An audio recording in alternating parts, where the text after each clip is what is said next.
Hello everyone, welcome to the DraftCast, the place to get all your news about the draft events of the week. This week we have Jack Farthing from Roque Santa Nudes on. Hello Luke.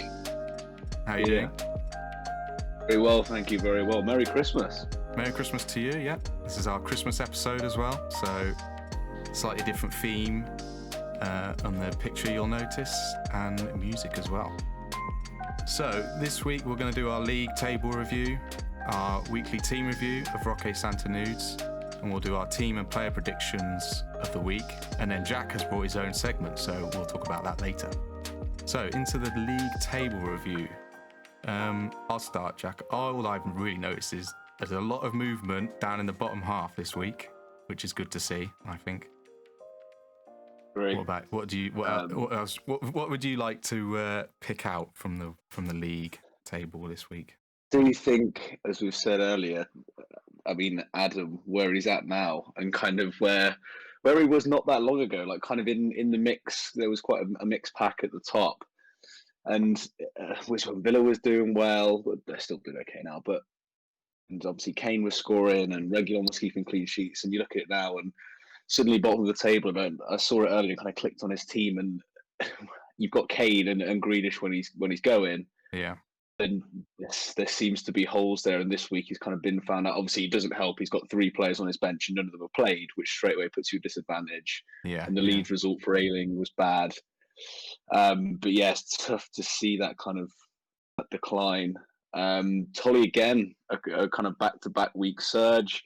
It looks like now those players that he kind of had that you were a bit unsure of, especially like Leeds players, are starting to kind of round into form a little bit with the City players too. Yeah. Lawrence again, kind of off the pace, his injuries. So I think it feels like a moving week. You've seen a bit more space open up in various places so far than we have in previous weeks, I think. Yeah, I think that one of the things I noticed quite interesting is there's only 100 points between Adam and Jim. So I still think it's recoverable to a certain degree. I think Tolly's showing that with his certain form at the moment. But I think Adam, he might have to make some trades, I think, to get out of that rut that he's in at the moment. I completely agree. I think you look at how quickly it can kind of change, especially the festive period. There's loads of fixtures and game weeks. Rotations happen a lot more now than they do normally. So those players that have those not solidified, so the teams that rotate more often than not are actually going to struggle. Like myself with a couple of Liverpool and City players. So it only takes a couple of game weeks and a couple of big results to change everything. And it is generally so far it is tight still. I mean, to be at Christmas and have about 130 points, I think, between top and bottom. I mean, if things go your way and you make a couple of big trades, there's no reason why that gap cannot be closed if you have an absolute blind in the second half of the year. So we'll have to see. Yeah, I don't think there's many big gaps between players either. I mean, there's a 40 gap between Richard and Will. There's 30 between us, which is a bit annoying to see from my perspective. But other than that, I don't think there's any much bigger point gaps. So yeah, we're all bunching up a bit, which I think is good for the. It's just good for the league to see, I think, rather than having someone really far behind. I think that's as well with the 10 players now, it's always going to be harder to have that gap because, again, the players are spread more. So I think that generally, unless someone pulls away at the top or falls away at the bottom, it's going to stay quite compact throughout the year, I think. Yep, I agree, yeah. Other than that, I don't think there's much else to say. I mean, you had the highest score of the week with 62. Lawrence had the lowest with 22. I mean, that was just one of those. The Salah not starting, and Fabio Silva not starting, and Salah coming off the bench for 16 points and Fabio Silva for 6. Kind of. Yeah. It was just that week where things went right for me. But I mean, I still had 4 players not play, so it's a tale of the non-complete squad still. But I mean, when the first game of the weekend and you get 26 points off 2 players, I think you can't complain. Yeah. not at all. Yeah. Okay. Well, we'll move. That's a good segue into, I think, your team review. So I have a couple of questions to ask you. Yeah. So first off, I'm going to say, are you actually now looking to make? Are you thinking about making any trades now? Now you potentially use your players as a bit of leverage. Because you've got a few injured players there. You're looking to get. You think you're going to get rid of any, or are you playing the long game? Are you going to wait it out? It's tough because I'm well aware that if you sit on a squad, will get stale, and people that are performing well will start to not perform as well naturally. But it's hard when you look at your squad and you see every player as being good because they're performing well at the minute. It's hard then to know when the right time is to shift them out, and that's fantasy down to a T. Yeah. I think that I've now got kind of my core players that it would take a lot for me to move, and obviously Salah, Sterling. And again, when he's fit, Ziyech, I just think I've seen enough of him like week in, week out, and the points he's had when he has played. And Chelsea look good. And then Richarlison as well, and Robertson. I just don't see myself wanting to move them particularly. Yeah. The thing is, then you've got like James and Digne who have been good, and obviously they're fullbacks. I want to keep fullbacks at the back where possible. I look at two kind of spots really out of the starting 11 where I'd really want change stuff, and that would be a midfielder and a third striker. But if you have two that you trust, which I have so far with Charles and Wilson, then it's hard to see myself trading unless something big comes along. But I'm also aware that I can't sit on this and expect it to do well for the rest of the year. So we'll have to see. But obviously, right now it's working. So yeah. So I think you might have answered my next question there actually. But what would you say is your weak point at the moment? I think, as Adam sent those stats in earlier, I've been fortunate to be quite consistent throughout the three phases. I think that Richarlison and Wilson are actually very streaky players. I know they both take penalties, which helps me. And if Jimenez isn't playing and Fabio Silva's taking penalties, that's also a bonus. But those players strike me as players that can be hot and cold. So right now, I don't really see many weaknesses. But let's say in a month's time, if Everton are on a bad run of form and Newcastle, who could very easily get on a bad run of form, and suddenly those two aren't scoring, I'm very, very, very reliant on Salah, Sterling, and potentially Ziyech. So I still say my front line is probably the weak spot because I feel like with Southampton doing well, Robertson, Walker-Peters, Reece James, and then Digne to come back defensively, and Rui Patricio in goal. Defensively, I think that's good. And then obviously Salah, Sterling, and Ziyech is as good as the midfields get, I think. And then, so the front line, it's been fine so far, but I haven't been able to keep a consistent fit front line and firing front line. So if they keep going, I do think everything will be good, but it can change so quickly. What about your keepers? They haven't done too well this week, but I haven't looked back over their points. But do you feel like they've been, working for you for most of the time you had? I don't know how long you've had either of them, but I've had both. Well, I had Patricio since I drafted him, and then Darlow I brought in because I'd actually drafted. I forgot his name, the Newcastle original kid, Dubravka, because Newcastle are a bit of a weird team. They're not actually very good, but they do pop up with clean sheets, and because their defense is bad, their keepers do tend to get save points. Yeah. So as a backup option, Darlow's actually been quite good. Patricio again. Wolves are just quite a good defensive team that they will pick up clean sheets consistently throughout the year against the weaker sides. So, I mean, they haven't blown me away. Like, I think Martinez has been the top keeper. Alisson, if he hadn't been injured, would probably be up there as well.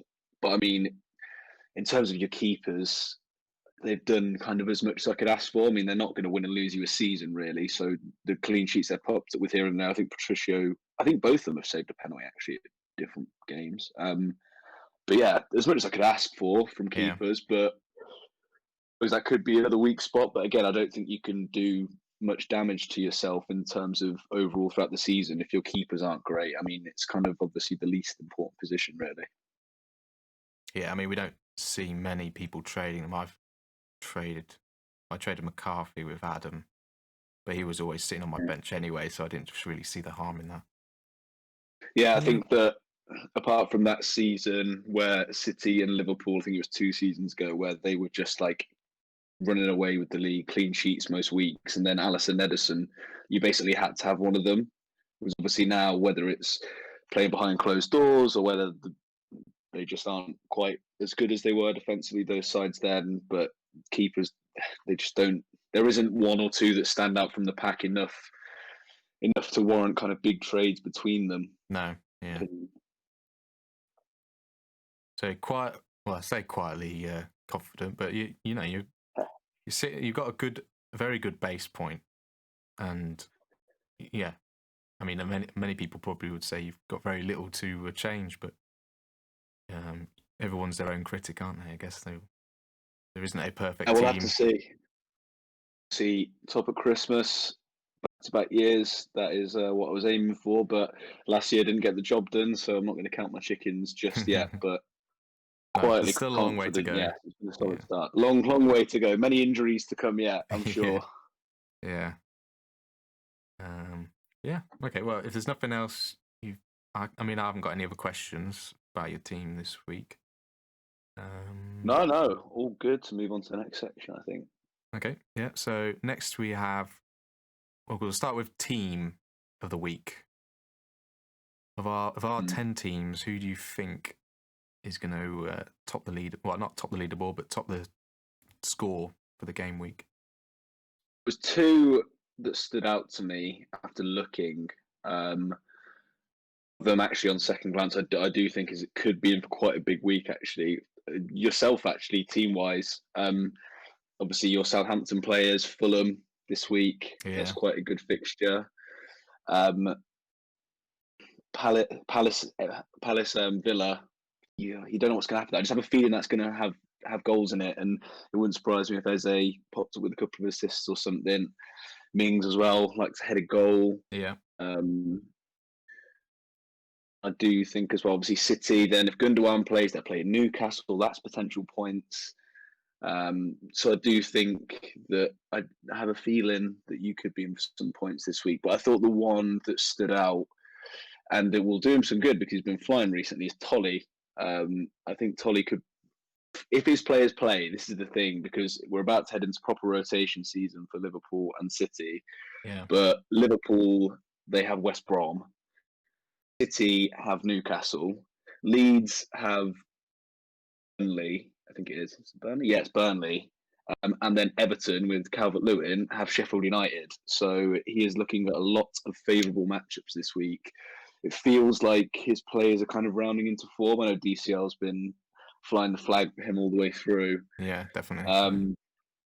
Because I think Leeds are the least likely to rotate.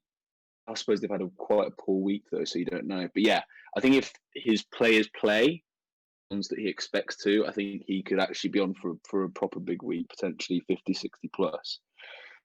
But yeah, him or yourself, I fancy. Okay, I'll take that. That's the first one I've had. I'm not as up to date with how the rotations and stuff work. So I was going to say yourself again, just because Salah didn't start this time and he still come on and scored well for you. So yeah, that is true. I suppose you kind of look at your own team and panic more about it, though. Yeah. My issue mainly is that Ziyech is probably not going to be back again, and it looks like James could be out for a little bit, and no Digne. So again, I'm looking at people coming off my bench, and it's kind of hard to know.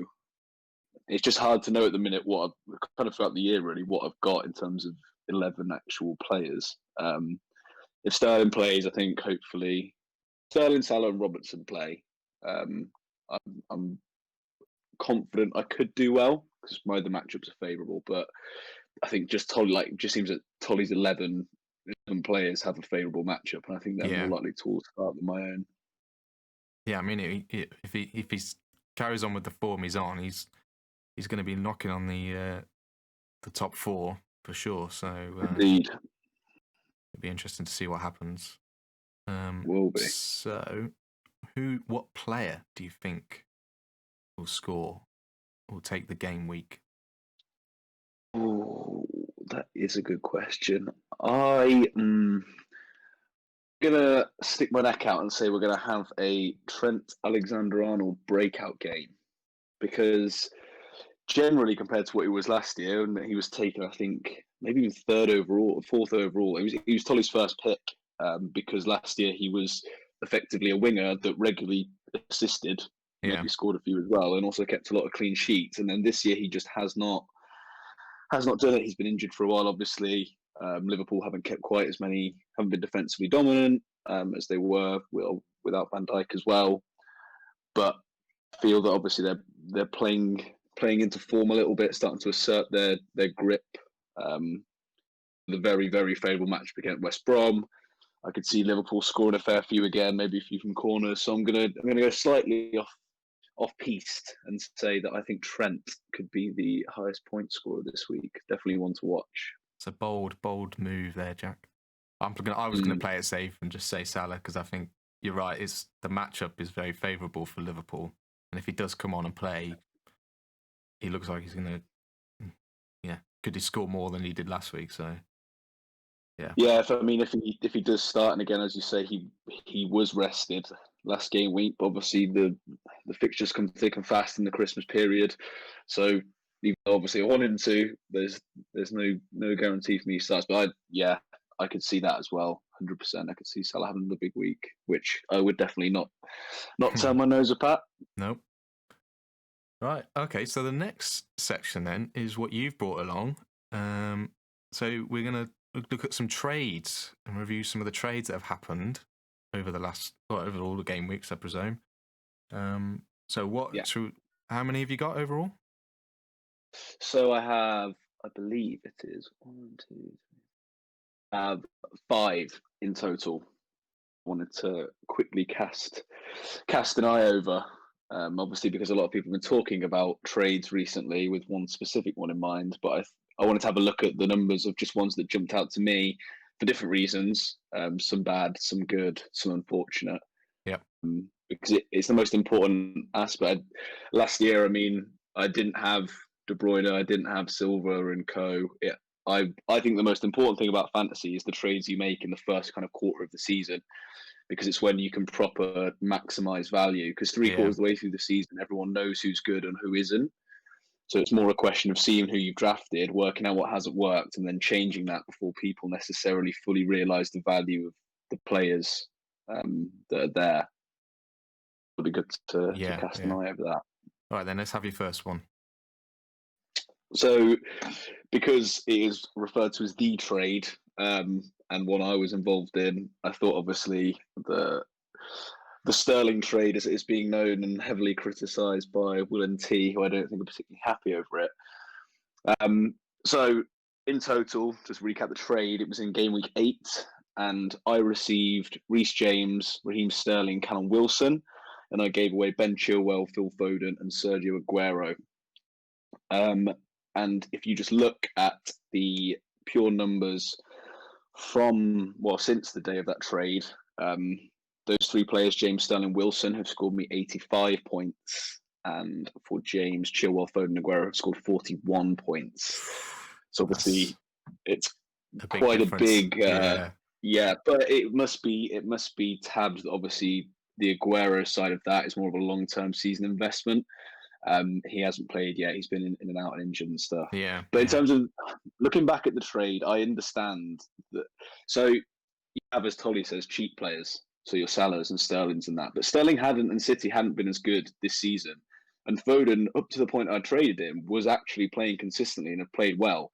Yeah. So as much as I'd like to say that I saw the Foden not playing coming, I did not. I actually didn't want to get rid of Foden. He was one of my players that I drafted and hung my hat on this year, but worked out pretty well so far. Wilson, obviously, penalties is helping, but I do feel the trade is slightly skewed at the minute because of the Aguero element. Yeah. We'll outscore James.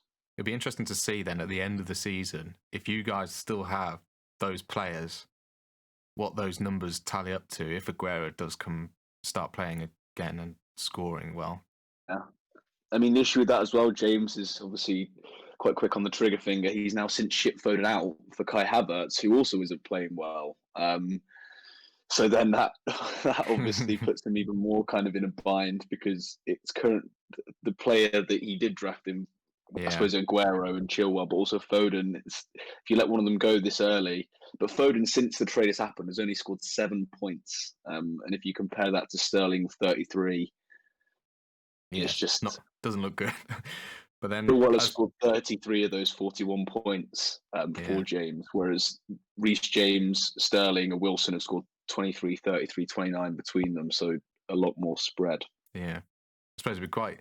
So we'll have to do it from a what-if perspective at the end of the season. If James had kept those three players, or how it would have worked out at the end. But till we get there, we won't know. We won't know. I obviously it's looking quite good for me at the moment, but I at the time I didn't think it was quite as ridiculous how things were at that moment in time. I don't think it was quite as ridiculous as kind of Tolly and Will and Co made out. At the end of the day, when you're trading, you have to give up something you don't want to give up to get another player, if that makes sense. And I got very fortunate that Foden has just seemed to stop playing because at the time, obviously, that's the thing about fantasy. You have to trade players out at exactly the right moment. You don't know when that is all the time. And I got very fortunate that seemed to be the right moment. Yeah. Well, looking back at it now, hindsight is like, you can't complain. Jim beautiful can. thing. I cannot. Yeah, exactly. I'll go on to the next one. This was a Game Week 3 trade. And this was another, probably one of the most controversial one-sided ones, and it was between Will and Rich.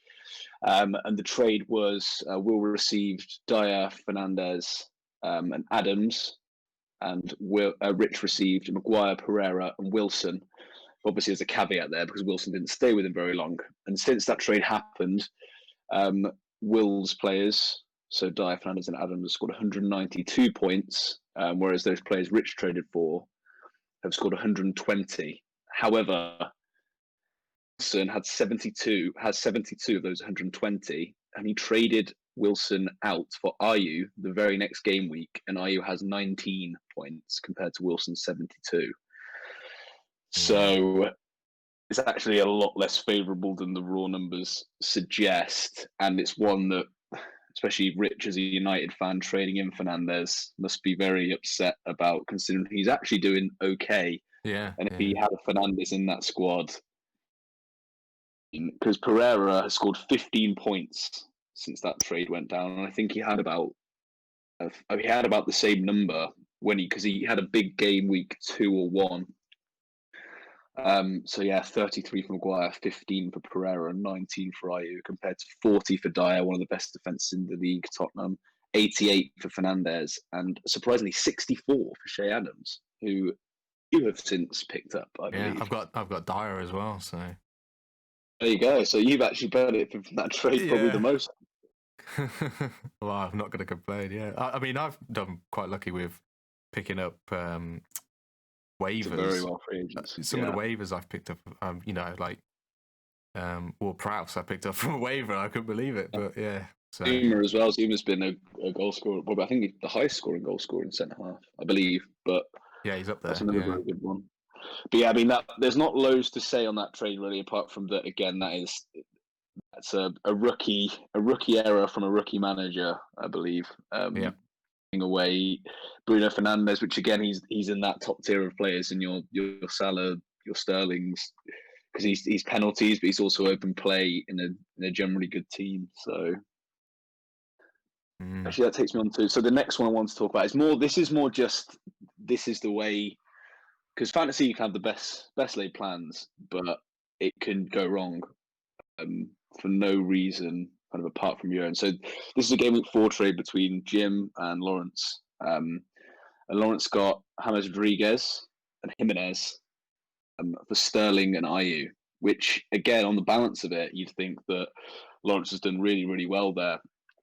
But actually, between James and Jimenez, who have both been injured for the last 3 and 4 game weeks respectively, have scored 61 points since the trade happened, and Sterling and Ayew between them have 77. Yeah. Again, I mean, you just don't know what's going to happen to players. We don't know when Jimenez is back. I think James is probably back in the new year. On paper, that should be a good trade. But Sterling's now rounding into form, and and you've got two players that are just sat on the sidelines for ages. Yeah, I mean, I suppose it's also difficult to say that Jim's done better because he doesn't have Sterling anymore. You know what I mean? Oh no, I agree. Yeah, no, So I it's a agree. hard one. Yeah, and unfortunately for Lawrence, the injuries haven't helped. But yeah, you just don't know when injuries are coming. More Lawrence's side because he was obviously doing really well to start with, and then the injuries come in, and this takes me on to the next trade is also Lawrence, and it's also kind of unfortunate that Lawrence got from Rich Ings and Maitland-Niles, and Rich got Thiago Silva and Morpie, and Ings has 31 since the trade, and he had 31 before the trade, but obviously he's been injured. Yeah. And that was 41 points in total for Lawrence. But actually, Thiago Silva's had 45 points since the trade, so he's outscored Ings. And Rich has 57 points from that trade. I know Morpie has since left. But it just shows you again that Ings, Jimenez, and James Rodriguez, and they're all injured. And it's just how cruel fantasy can be sometimes. Yeah, it's a shame. But I have. I mean, Ings knocked me out of the cup, so I can't. He's done one thing since coming back from injury, and that was I couldn't believe it. Be gutting. Had to be the week he come back, didn't it? Never mind. It was perfect for the neutral. Yeah, no. One final trade, and it's between the two saltiest members of the league, T and Will.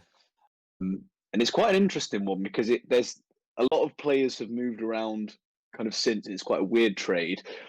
But so it was T received Lloris, Greenwood, and Rodrigo, and Will Alisson, Jota, and Callum Wilson.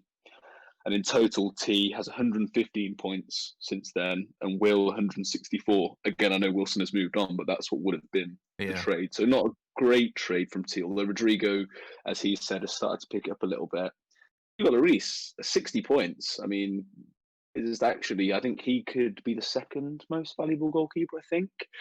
But then, if I'm correct, both Jota and Wilson have left Will, and I think that's kind of emblematic of the former champions season. He's made a lot of moves, but maybe a move too many here and there. And the moves he has made haven't quite worked out for him. But yeah, on paper, Will had won that trade hands down. Yeah. I mean, we'll see. He's had a good week this week, whether that carries on. But the stat that I like for Will is that he's had, of all of us, he's had the most top weeks and bottom weeks out of anyone. As in a total. I mean, combine the two. Yeah. He's had a lot of bottom weeks, and he had a couple of, I think, 2 or 3 top weeks. So as a total, he's got the most, which is a bit of a weird stat, but yeah. Strange, but again, kind of looking into his side and what I was kind of thinking about. Because on paper, again, you look at the names there, and the side looks good, but his players aren't playing regularly enough. I mean, Laporte has 12 points, and he's arguably Man City's best centre-half. Bale has barely played. He has Vinicius as well, who doesn't play. Bartley's been injured. Lookman doesn't play loads. And then the players he needs to do well, his star players, Werner, he hasn't scored for about 7-8 game weeks. So his team as well defensively, and he's someone that has always said defence wins titles. He has 5 centre backs. You're just naturally cutting kind of the amount of points you can get from your defenders, even if you do have clean sheets. So Diaz has 44, Cody 36, Sarkowski 37, Evans 26, and Laporte 12. I mean, his second highest scoring player behind Fernandes has 102 points is Martinez's goalkeeper with 67. And as I was saying earlier, your goalkeeper should not be that relevant to your side if you want to do well, unfortunately. No, probably not. Yeah. Well, is that the last trade? That was the last trade, wasn't it? Yeah. Sorry, that was the last trade. There was just some that that's really good, really interesting.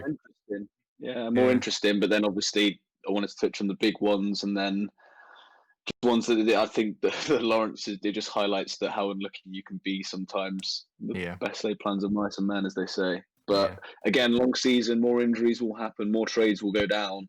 But they are so important, and it's, as you can see, so vital that you come out on the right side of them when you do pull that trigger.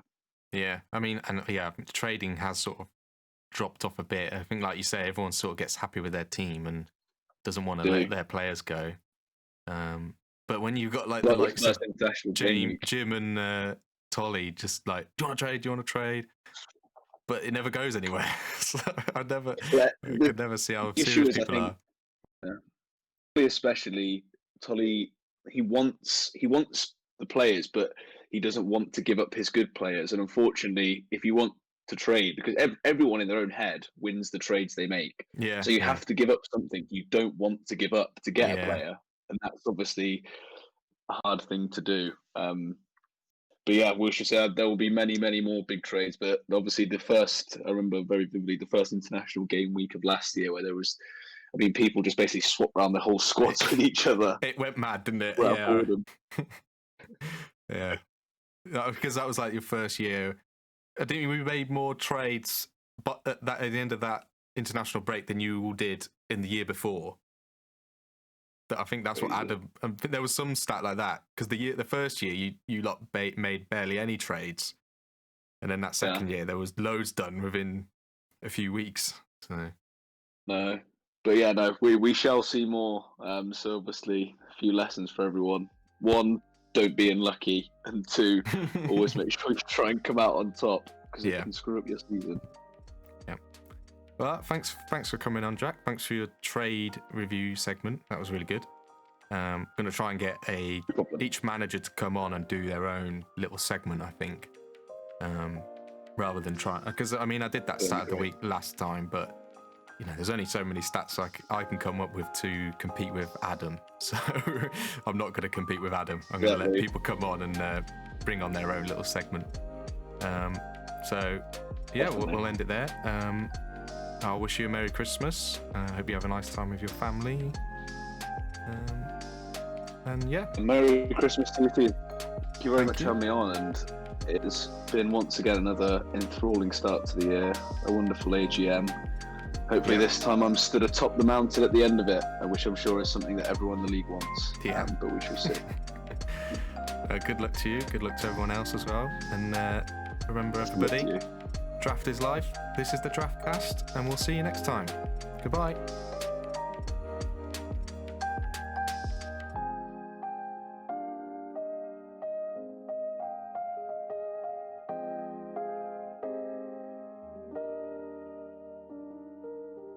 Merry Christmas, everybody.